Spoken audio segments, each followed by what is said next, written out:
Hey, outdoor entrepreneur listeners. So, I've decided to start a new series as part of the Outdoor Entrepreneur called Adventure with Me.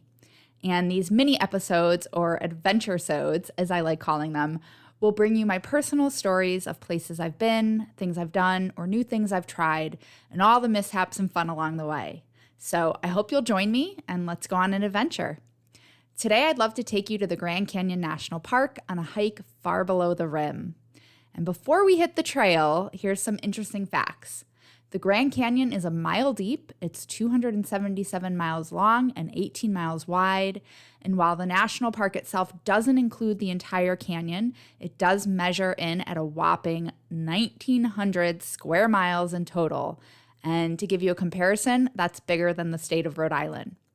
The Grand Canyon was carved over about 6 million years, and geological activity and erosion by the Colorado River created the Grand Canyon as we know it today. The Grand Canyon has a rich Native American culture, including the people and lands of the Navajo, Hopi, Havasupai, and Hualapai tribes, who have lived in and around the Grand Canyon for hundreds of years. And actually, the oldest human artifacts found in the Grand Canyon are nearly 12,000 years old. Being in the Grand Canyon, you can literally feel the history and the energy of those who walked these lands long before us. It's a mesmerizing, soul-touching, deeply powerful experience, and I've had the honor to be in her presence many, many times. And just to give you a little bit of background, my love affair with the Grand Canyon actually started when I was a sophomore in high school in a small town in Connecticut. One summer, we took a family trip to visit a cousin who was working at the south rim of the Grand Canyon. I think we were there only for a few days, but that experience touched me so profoundly and really forever changed the trajectory of my life, and I truly believe that. I can still remember, the first time I smelled the rain in the Southwest desert. And if you've ever smelled it, you know exactly what I'm talking about. It's absolutely the most soothing and refreshing scent I've ever smelled. And after returning from that trip, I couldn't stop thinking about it. And I just felt this very strong pull that I needed to be back out west. And as a kid in high school who was, in my own little high school bubble, my eyes had been opened to a whole new world because of that trip. And my heart forever was stolen by the Grand Canyon. So for that and many other reasons, I feel a connection and a constant pull to be surrounded by her grace and her energy. After that trip the following summer, I ended up working at the south rim of the Grand Canyon, just like my cousin. And then after graduating high school, I found myself packing all my belongings and moving out to Durango, Colorado to attend Fort Lewis College. And I didn't know a single person there, but I knew it was closer to the Grand Canyon than Connecticut was. And that was my main goal, was to just get closer to the canyon. And during the summer after my freshman year, I worked for that summer at the North Rim of the Grand Canyon. And to this day, the North Rim, it's still my absolute favorite place. I pretty much don't go to the South Rim ever. And I seriously already have a spot picked out where I want my ashes spread when I'm gone. So yeah, that's how much I love the North Rim of the Grand Canyon. So fast forward many, many years, I moved to Las Vegas, which is only about a 4-hour drive to the Grand Canyon, either rim, north or south. And a bucket list item of mine had always been to hike to the bottom of the Grand Canyon. I'd love to say I did that while I worked there for 2 summers, but I was in my younger years and having way too much fun living life free from any parental supervision, and there was a lot of partying going on in those days. But in 2015, I finally decided to make it happen. And after a lot of trying, this is before you can make a reservation online, I was eventually able to secure a 3-night reservation at Phantom Ranch. And for those wondering, Phantom Ranch is basically a little historic oasis at the bottom of the canyon. And it has some cabins for lodging and a cantina where you can get great food and hang out and meet other hikers. And so if you don't stay there, then you would probably camp. So the adventure begins here. I have hiked at this point to the bottom of the Grand Canyon 3 times. My first time being in June of 2016, the second time July of 2018, and the third time August of 2021. And the first trip for 3 nights was with a friend of mine, and we hiked down the North Rim and back out the South Rim. The second time was one night by myself. I did a solo trip, and it was down the North Rim, back out the North Rim. And this third time, I went with 3 girlfriends for 2 nights, and we went down the North Rim and back out the North Rim, although 2 of the ladies did go out the South Rim. And each time was in the middle of the blazing summer and during a high heat advisory, so over 100-degree temperatures, which I actually enjoyed because I love the heat, but also it forced me to be like super prepared, and it challenged me in new ways, both mentally and physically, and I just love that kind of stuff. And I'll say that every time I walk out of the canyon, it graces me with gifts that are hard to put into words. And I've learned so much from each experience. And this, I guess, is my attempt to put some of it into words. So I'd love to share what a few of the lessons learned along the way were for me, and a few recommendations should you feel called to venture into the canyon too. And a quick disclaimer, the Grand Canyon is massive, obviously, and there are many parts to it. There are many paths and entrance points and exit points, including, getting into the canyon by river. There's a variety of different ways you can experience it, such as camping style, where you bring in all your stuff. So just to clarify, I'm just talking about my personal experiences with hiking in and out on the main trails within Grand Canyon National Park and staying each time at Phantom Ranch, either in one of the dorms or a cabin. All right, so the first thing to touch on, I guess, as a lesson learned and a recommendation if you're thinking of going, especially during the summer, right, during high heat temperatures, is to be prepared. And I say that like be prepared as though your life depends on it, because it does. And you could die. And so I'm not saying that to be overly dramatic, but no joke, people die every year at the Grand Canyon for a variety of reasons. The 2 I pay close attention to are 1, not paying attention to my surroundings, and 2 is heat stroke. And there's a crazy number of people who die because they're busy taking pictures on their phone and not looking where they're walking, and they literally walk off the edge.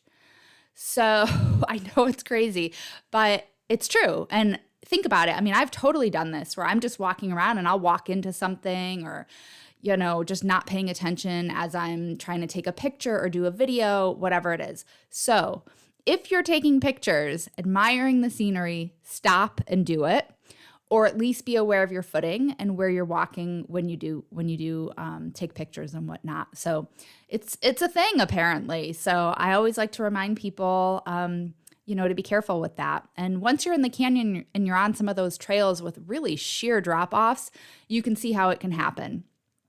The second thing is heat stroke. Now, again, my experiences in the Grand Canyon are a bit different because I apparently love going when the temperatures are over 100 degrees. So assuming you find yourself there in the summer, just know, again, that people die every year from heat stroke hiking the Grand Canyon. And it's largely preventable, in my opinion, if you properly prepare. So this shouldn't scare you away. It's just about being prepared. And if you're prepared and you find yourself in a bad situation, right, that can happen. Things happen due to the high temps and you feel yourself getting overheated, stop and sit in the shade for a while. Drink some water, eat some food. And if things start to get worse, stop and get in the water. Don't keep pushing. Many of the people who die from heat exhaustion or heat stroke in the Grand Canyon are located, believe it or not, in close proximity to water, but they never actually get into the water. Now, there can be some stretches where there isn't the best access points to water, but there's still plenty of places to get in, even if it means crawling through some brush. Personally, if it means dying of heat stroke or getting some scrapes and bruises, my ass is finding a way to get in the water. Fully submerged, clothes and all is fine. I also would say take every chance. I know I certainly do every time I've hiked in there. I take every chance I get to dunk my head, my hat, my bandana, whatever it is, in the water when the sun is out. It's not only super refreshing because the water is really cold and it feels good, but it helps to keep your body temperature down, especially when you can, wet your head and wet the back of your neck. One way to help mitigate getting stuck in the blazing sun is to leave early. And by early, I don't mean 8 a.m. I mean put a headlamp on and start trekking in the dark while the stars and the moon are out, like that kind of early. And it will save you hours of being in the sun unnecessarily. And to be honest, it's a lot of fun. It's such a different experience to be hiking as the sun rises, and it's a really special experience. So pack a headlamp so you can, hit the trail early, and it will also come in handy should you find yourself on the trail in the middle of the day and you want to wait until the sun goes down before you continue, which is totally fine to do. You can relax knowing that you have the headlamp to get you to wherever it is that you're going safely. Also, make sure you have plenty of water and food, and I will stress, not just bring it with you, but actually drink and eat it. The elevation gain from the river to rim is 5,700 feet on the North Kaibab Trail and approximately, give or take, 4,500 feet on the South Kaibab Trail and the Bright Angel Trail. So this is not a cakewalk. And if you find yourself on the trail hiking out in the middle of the day, you are going to feel everything you're carrying on your back. So you don't want to overpack, but at the same time, you need to be drinking lots of water and refueling often. So you have to make sure you're carrying enough water and food with you. So make sure you're stopping every so often to drink and eat, even if you don't feel like it. And because, mixing high levels of exertion with high temps will catch up to you really, really fast. I'd also recommend drinking lots of water the day before. That's been, I think, really helpful for me in the past. Like super hydrate the day before. So when you head out, you have a head start on your hydration. And last but not least, under this section of being prepared, if you're prone, you will definitely want lots of bandages for blisters and Tylenol for achy muscles and joints. Unless if you want to spend a lot of money getting helicoptered out, or maybe you'll luck out and be able to get on a mule that's empty, you are responsible for getting yourself out. Achy legs, knees, blistered feet, and all, which was my personal experience the first 2 trips into the canyon. I had horrible blisters. I could hardly walk up a flight or down a flight of stairs. My knees were just wrecked. That was the first 2 trips. This last trip, I fortunately had just bought a pair of Hoka Speed Goat 4s. And I actually ended the trip with 0 blisters and very little knee pain. So just quick shout out to Hoka. It was a major game changer. So find some shoes that work really well for you. All right, so the second kind of main point I would love to chat with you about is to go solo at least once. If you're hiking, if you're hiking in the North Kaibab or the Bright Angel Trail, these are extremely well-marked trails. And if you get lost, honestly, you were probably trying really hard to get lost. So all in all, I feel it's a really safe hike to do on your own, assuming you do all the things I just talked about, plus a number of other things that the National Park Service recommends you do, like watch out for rattlesnakes, which are very rare to see and very unlikely that you'll encounter. But I won't lie, I did see one on the trail my first trip, and I simply stopped, and eventually it slithered away, and I carried on. So you'll be fine with rattlesnakes. Just keep an eye out in the early morning hours. But definitely do a Google search and really make sure that you are prepared, especially if you are going solo. So if you're into solo adventures, then you already know how, just incredibly powerful and beautiful being alone in nature can be. We're, I think, less busy worrying about what everyone else wants to do or taking care of someone else, and more focused simply on ourselves and what we want to do or not do. It's always a great time to just be quiet, give us some quiet time to reflect, maybe have some deeper heart-to-heart conversations with ourselves, and hopefully we then take the time to actually listen to what our soul is trying to share with us. And I can go on and on about this because I'm someone who truly loves like my own company. I have full conversations with myself and I really enjoy and value my time alone. But if that's not you, or maybe it is you, but you're hesitant to go alone, I would invite you to lean into the feelings and do it anyways. It will give you such a different experience. And at the end of the day, it will reinforce just how strong and capable you are. And it gets you out of your comfort zone a bit, which is where, deeper level growth and expansion occurs. So do the things you need to be as prepared as possible, and you'll have an amazing experience in the Grand Canyon and within yourself. All right, so the next one, the third one, is commit to the experience and slow down. In case you didn't already know, there's no Wi-Fi or cell reception in the Grand Canyon. Like when you're down in the Grand Canyon, unless you find like there's a couple little random spots as you're hiking, sometimes you might get it, right? But that's just very rare. So be prepared before you get there to say goodbye to Wi-Fi. And of course, just due to the world in which we live now, you'll more than likely still have your phone with you so you can take pictures. And I'll be honest, I really struggle with this. I tend to take lots of pictures, and I even do, videos that I know I can use afterwards for like Instagram and that kind of stuff.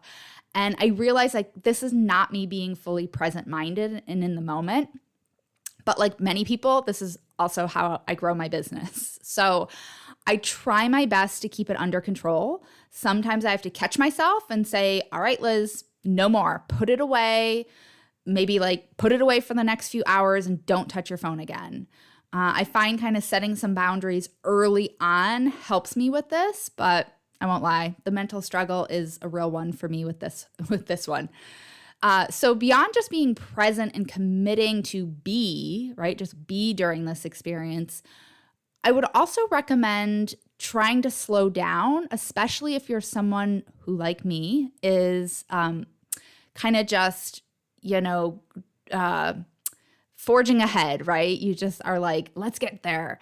And when you walk by, a particularly charming spot under a rock shelf or maybe by a stream and it feels like it's calling you, instead of doing what, again, I have the tendency to do, which is push on and focus on my destination, I invite you to quiet that voice and accept the invitation to stop and play and relax and really find the joy in, dipping your toes into the cold, refreshing water or sitting in the shade and simply like taking in the magnitude of where you are and what you're doing, like into your full awareness.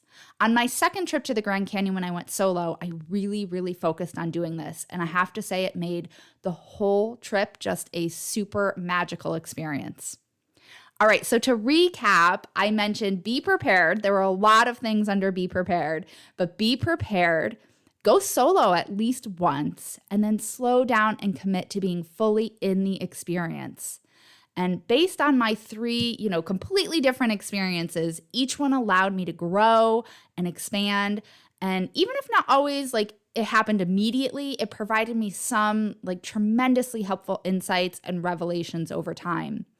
And when I reflect back on what each of these trips has taught me, I would assign each one word. So the one in 2016, the word I have for that was conquer. It was simply about doing it as it had been on my wish list for so long. I didn't know what to expect. I was afraid, like, am I going to make it out? Am I going to be able to hike out of here? All of that. And so that trip was like just doing it. And I was excited to be able to say at the end of it, like, oh, I did a rim to rim, right? I got some bragging rights from that one. So that one was a totally different experience. 2018, when I went by myself, the word I would associate with that is connected or connection. And from the minute I drove out of my driveway, I was on another level. Like I was tapped in, I was tuned in to myself, the universe. Like I was literally in a state of bliss the entire time.